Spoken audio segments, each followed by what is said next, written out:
Good afternoon, ladies and gentlemen. Well, I just thought I'd use a spare couple of hours to come down and see if I can get Scarlett running again, back on the road after her double whammy on Sunday. So, as you can see, I did various tests on the fuel. So I filled her up, took this pipe off here, which goes directly into the carburettor, filled that up with fuel so that it would fill the carburettor up, and she fired up first time and ran on that fuel. So I know she runs if we have fuel and spark, so no problem there. Reconnected the pipe to the fuel pump, disconnected this pipe and ran, see if the pump was running, so ran this pipe into a can of petrol and I wasn't really getting much suction. So I suspected the pump.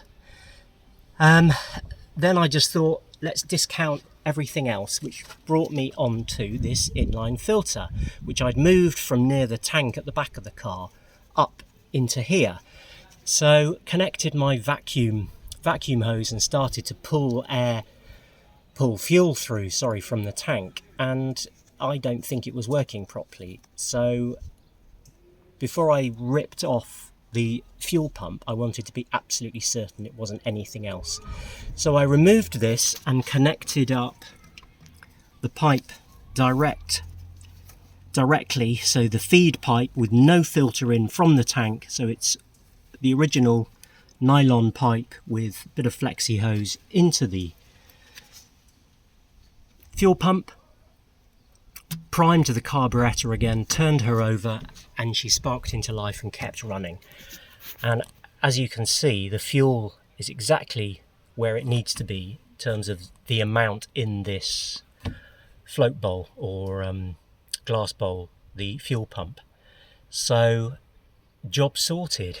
So that seems to have rectified that problem. The other problem was the oil pressure gauge, and that's a piece of pipe here which I've just replaced with another piece of pipe and joined it here.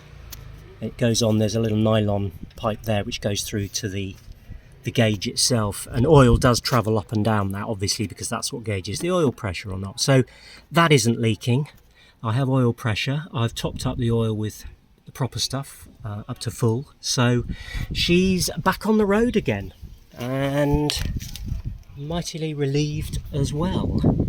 Until the next time, obviously. All right, take care, folks. Have a good weekend. Bye.